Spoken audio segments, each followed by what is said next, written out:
Hello friends, welcome and welcome back. Do you ever get tired of the neutrals? I was kind of flipping through videos to look for ideas to try that I hadn't done, and it was like video after video was primarily Tim Holtz, a few other designers, but it all kind of had this same look. And don't get me wrong, I do enjoy that look. I mean, there's a reason it's popular. We're all drawn to that nostalgia. Now, I grew up in the 70s when you could find the actual real old stuff, and you can, I mean, some people are really good at sussing it out. I don't find it out and about much. So, you know, I've got a couple of papers here that are probably Tim Holtz, and I do use them. But I don't have a lot of that stuff. And really, my point with visual journaling, including junk journaling, is inner exploration and doing things that are meaningful. So I thought, you know, that might be something I should talk about more in my videos, is creating the personally meaningful and creating without necessarily going out and buying all the things. And a lot of makers do talk about that.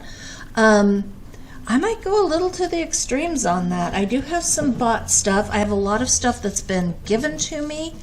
And if I do buy it, a lot of times I'm buying it at thrift stores. So I wanted to share that. The other day, I was following along somebody. So many people have done these videos with making masterboard. And I don't even remember what the masterboard project was. Like, I did it. I made the masterboard. I made one or two of the pieces. I don't even know where they are, so I don't know what it was I was making. But I was watching a tag video, and it was like Tim Holtz stuff and then somebody else's printable kit, and it was pretty, but it was pretty in the same way that you see over and over. It was all roses and flowers. And again, nothing wrong with that. Sometimes you just want to get all the matching stuff and cut it out and glue something together. But I can only make so much of that, and then for what? What's the point? If you sell, then yeah, you can sell it to all the other people who, I don't know what people do with this stuff, like who purchase ephemera. It seems to me they would be the people who would make ephemera. I am lost on that. So you can enlighten me in the comments. Once in a while I buy somebody else's ephemera, but not very often. So anyway, whatever. I was watching a tag project, and I thought, you know, I want to make a tag project, but I want to do something that means something to me. And I want journaling space on the back. And this right now on the back is kind of cruddy because it's just, you know, where I handled the paper while I was making this. And so it's got bits. I don't know if that bothers me. I think I'll ink it up and call it done. I do like inked edges. I will not deny that. Sometimes though I like to ink in color, not always just sepia tones. So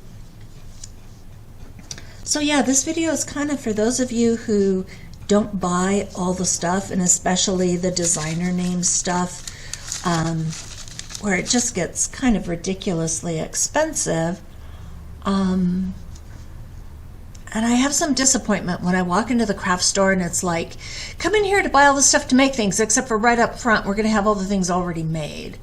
So, I don't know. And it doesn't get much better, it seems, sometimes when you go into the paper crafting aisles. Like, okay, originally we were all making that ourselves out of our old family photos and different things, and now we're just buying what somebody else made and sticking it down. And if that satisfies you, again, yay. Sometimes life is full and you don't want to start from absolute scratch. For those of you who do, I might be a resource. We'll see. So what I did, I took this paper, and this paper started out with some pretty bright stuff. It was a lot of pinks and turquoises, and I'm sorry I didn't film it because I was just following along somebody else's video, feeling kind of burned out and tired, and it was like, well, I'll just try somebody else's project and see what I think. So I didn't do it anything like she did because I don't have the things she had. But I just took random scraps and glued them down, and then I did a bunch of stamping on top of that, and then like the one distress ink I have, I sprayed with that, and for the first time I actually liked the way it looked. It really muted everything down, so it's still colorful, but not color crayon bright, so that made me happy. It's got streaks of watercolor paint and streaks of water-soluble oil pastels. I think watercolor paint is a bare minimum. If you want to go a little beyond, water-soluble oil pastels are really fun for doing different things. Water-soluble colored pencils are another fun option. So as you're building your stash of supplies, I would say those two are good. I only have a few stamps, so I stamped some leaves, and I was really trying to think about focusing on what is personally meaningful to me, what are my truly favorite things, rather than trying to stamp with stuff that really, it's like I like the look, but there's nothing about me that people would look at something in a store and go, oh, that is so Dawn Marie.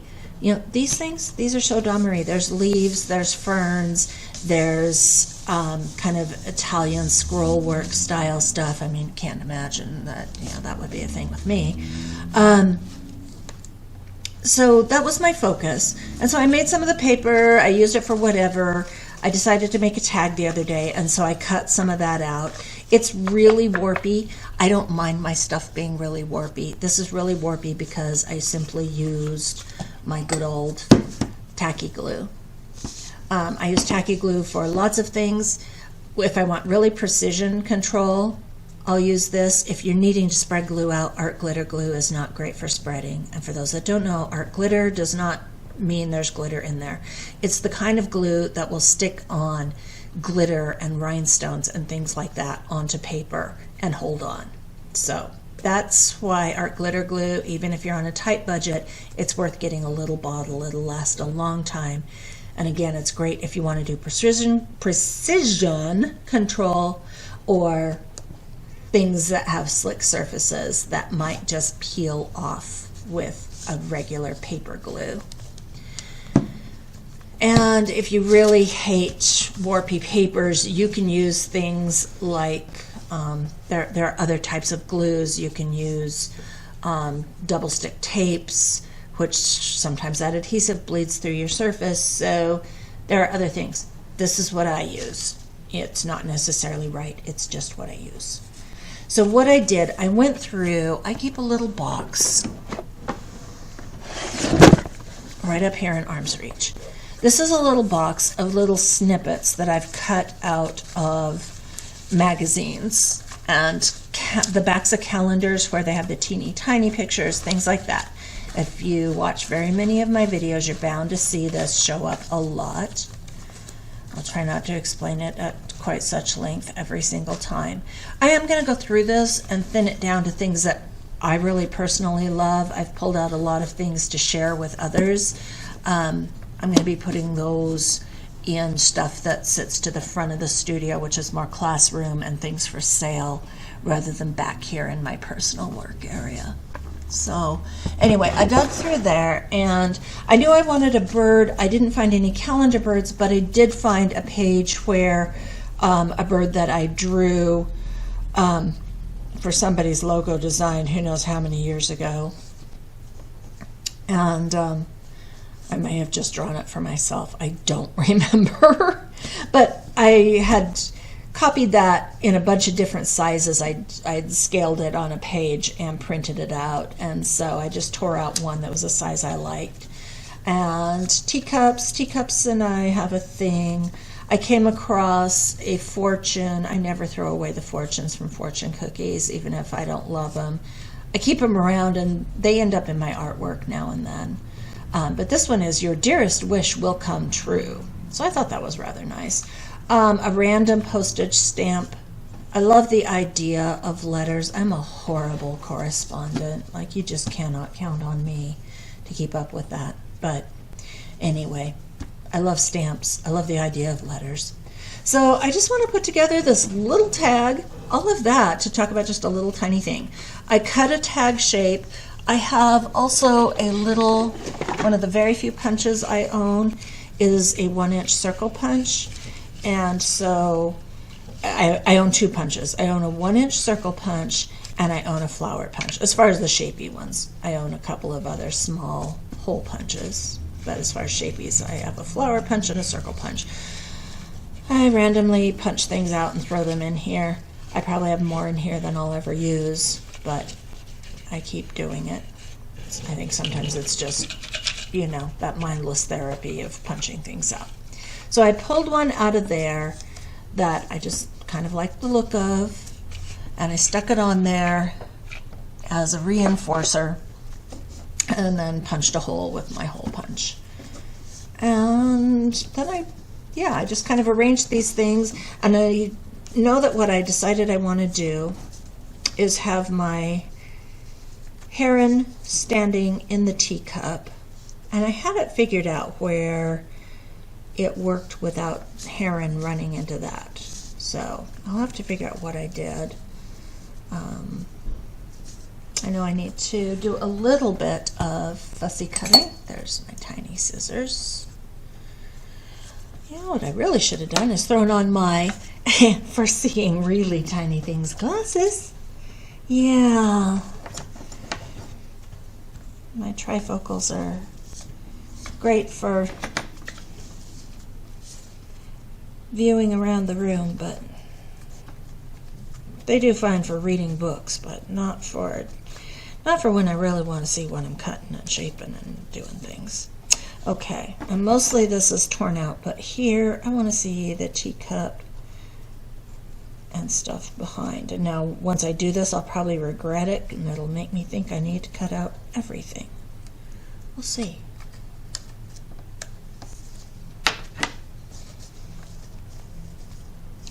I just wanted to really hammer home the idea that it's standing in this teacup. I'm going to even go a little bit further. Okay, and this is where looking around for other things with these glasses on is maddening. Okay, grab my X-Acto knife, cut a little slit, far enough around the edge. Okay.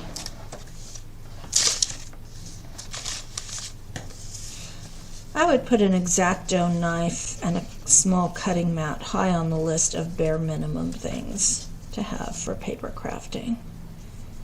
Okay, that makes me kind of happy. I'm fine with them sticking up over that, but I thought I had it.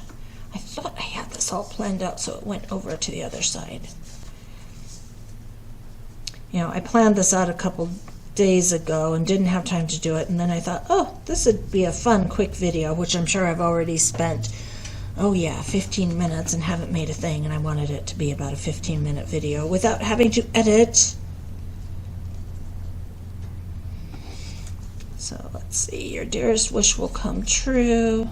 Don't much care about the lucky numbers. Oh, there was another. I did have this wish upon a star, but I don't know if I care about that. I was just out of a magazine. It happened to be sitting right near this other, your dearest wish will come true. Yeah, I think that just was overkill. All right, put that on at an angle. Oh, that makes me happier. Put that one on up here. Something like that. Now there's a lot of white on there. I'm trying to decide if that's bugging me. One thing that's bugging me is the white inside the teacup handle. I still don't think I want to completely cut out the heron. I think I know what it is. Now, I chose these images, as I was saying, teacups and I just kind of have a thing. I did give away most of my teacup collection when I was downsizing to move, but they've started reappearing. I can't resist a good teacup at a good price at an estate sale or in the thrift store, but it has to be a good one. It has to be something I really like. Well, that was a bit choppy. I'm not sure it'll matter once it's on here. Nah, that's good enough for on here. It won't show. Okay. And sorry for the glare off of that. That's the thing with working with magazine images. Filming them is not always the easiest. If the glare off of magazine images bothers you, use a bit of, my favorite thing is to use Minwax polyacrylic.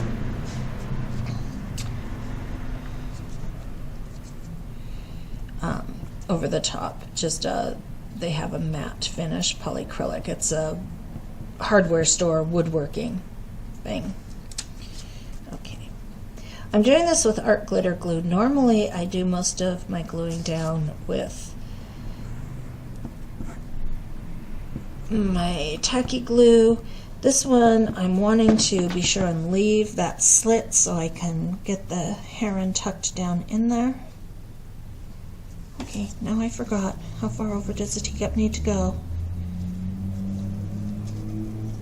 I was watching somebody else do that, where it's like, while they're talking, they totally forget. And to me as the viewer, it was like, oh my God, that was just a moment ago. It was right there. It was right. No, you're putting it in the wrong place. I thought, oh man, I do that all the time. I could totally relate to that. Anyway, I used my art glitter glue so that hopefully I could get into here easy. What I need is just a little bit of, there, a little piece of paper to get in there, right? Will that work easier than my, goodness sakes, that was harder than it needed to be. Give me a little room to get in that teacup. Okay, there, now I slip my heron legs in. The heron, I'm gonna tear a little more of the paper off, but not too much more. A little more from up top. And then inky the edges. I think on this I will do brown, but not the dark brown. I just pulled this out. Reorganized a little bit this morning. This is technically a day off for me. So, what am I doing on my day off? I'm filming videos. Okay. How do I feel about that? Get in there with your little leg. Yeah, I like that. Just that little bit toned down. It just softens it, just a hair. I probably ought to have done some on the teacup, but I know something else I can do that will make me happy there. Okay, I'm going to go ahead and do this.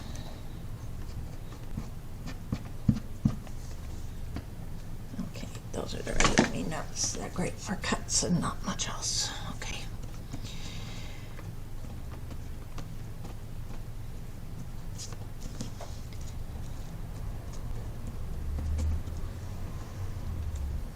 Okay. This is the other thing. Tacky glue will dry just a little bit slower. Art glitter glue, I'd be mucking things up if I was sitting here with it open for that long. Come on. Get up. Up. Okay. Get one leg in. Get the other leg in. Please slide in. Just slide in. There we go. Anybody else talk to their projects? That's probably something I ask in just about every video too. Anybody else talk with their mouth full of glue cap? Probably. Okay, I've left my art glitter glue uncapped. It's probably dry in the tip. That's why you keep a trusty little pin handy. Okay, there's that and that. Let's see. Oh goodness. Yeah. That was going to go behind and didn't, so do I want it to overlap heron? Not all that much. About like that is fine. And this is just sort of naturally tea stained from that day at the restaurant.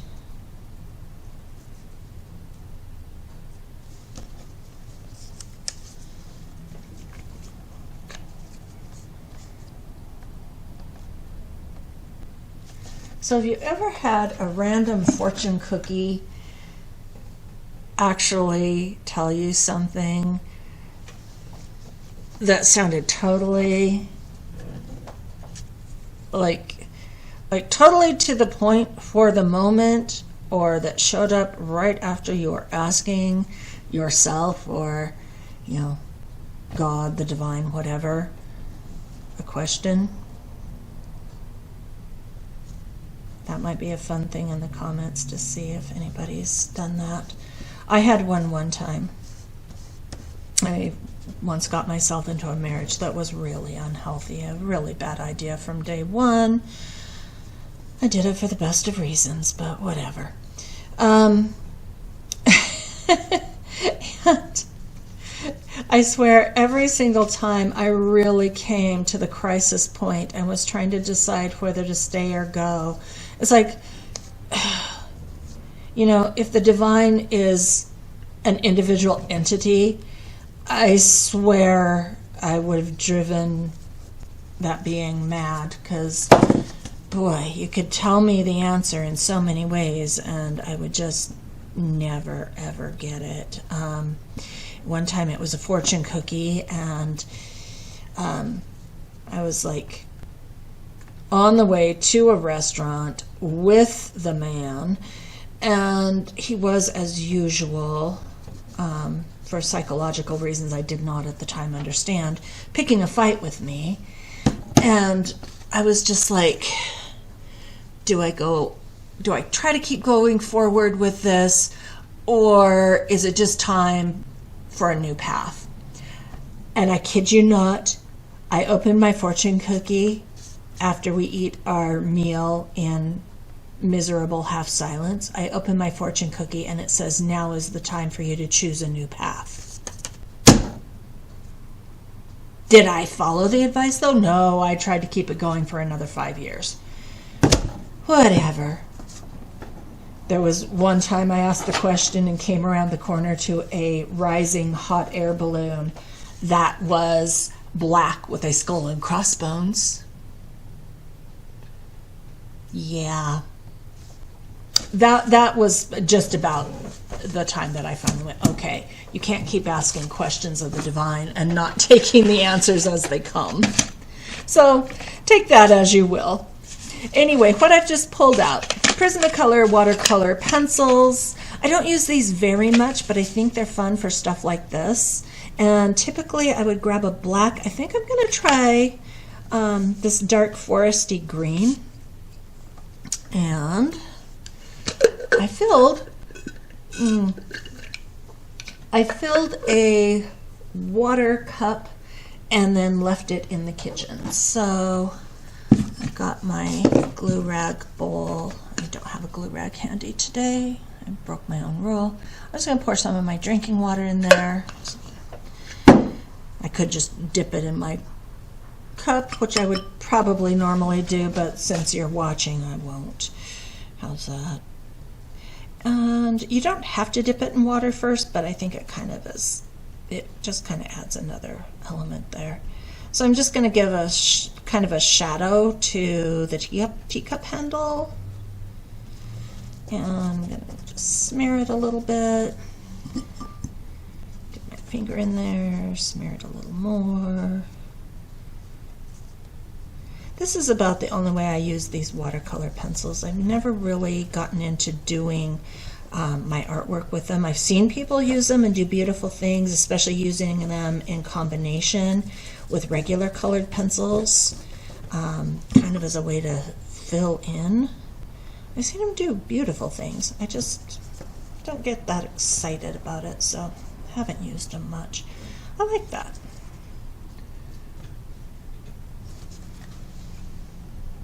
Just like that extra little touch it gives it. And then take this. This one is Carmine Red, and since this is printed in orange, I'm just gonna kind of do some scribble around.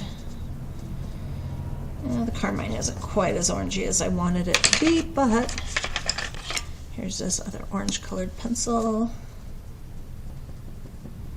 And this is a thing where I'm trying to get back to really using the colors that I'm naturally drawn to. I like my colors kind of overripe, and you know, I like color, but not straight out of the crayon box kind of color. So there's that.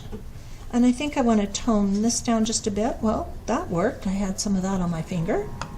What I was thinking of, though, was coming around to some sepia. I think that's sepia, dark umber.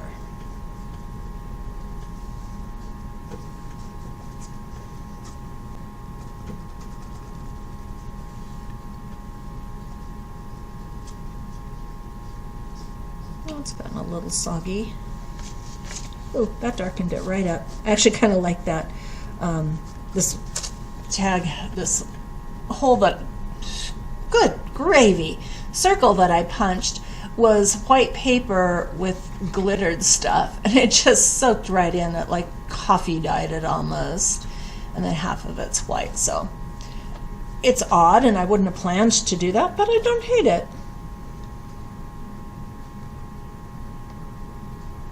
Since it's so wet, oh, ooh, that's kind of nice. It's so wet, it's letting it just kind of be like chocolatey. I'm really liking that now. Do I want it to carry on around the whole thing? No, I think we'll just stop there. Whoops, now I'm rubbing paper off, so we'll really stop there. That is the great thing about doing mixed media art. It's like, oh, rub some paper off. Oh well, yeah, it's a thing. Okay, I like that. Where's the black one? That's still dark umber. Where's black? There's black. Do I have my pencil sharpener handy? No, that would be nice, but I don't.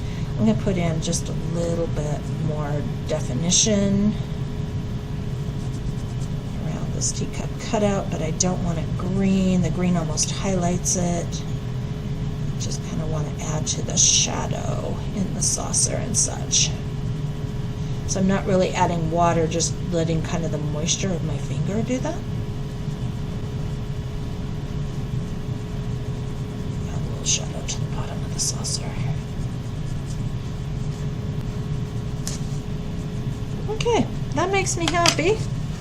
I'm going to flip it over, and I think I'll use some more of this not too dark walnutty ink. And yeah, a lot of people do, you know, like they would never just pick up the pad these days. They grab their little application tool and stamp it in and whatever, and I do that a lot, but I'm perfectly fine with just doing it with the ink pad and going back around lightly, kind of picking up some of the texture from where I glued it. Really, really light with it, because I just want it to catch on the wrinkliness, but still leave me a good writing surface. Like that. A little on the front? Sure, why not? Oh, that just kind of settles it all in. So there, I'm satisfied with that. It has enough of the on-trend look to satisfy that want for that kind of a look, but it's personal.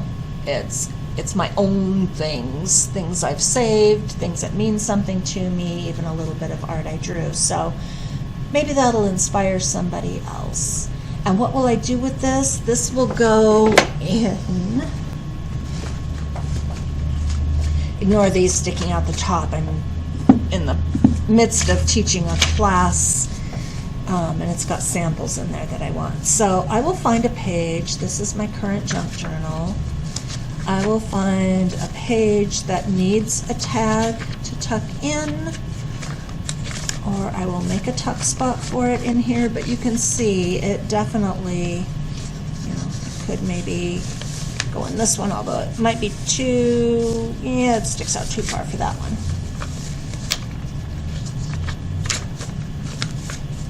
Somewhere in here I have some side pockets that could use things. And I may just wait and see where in the story of the year this goes in.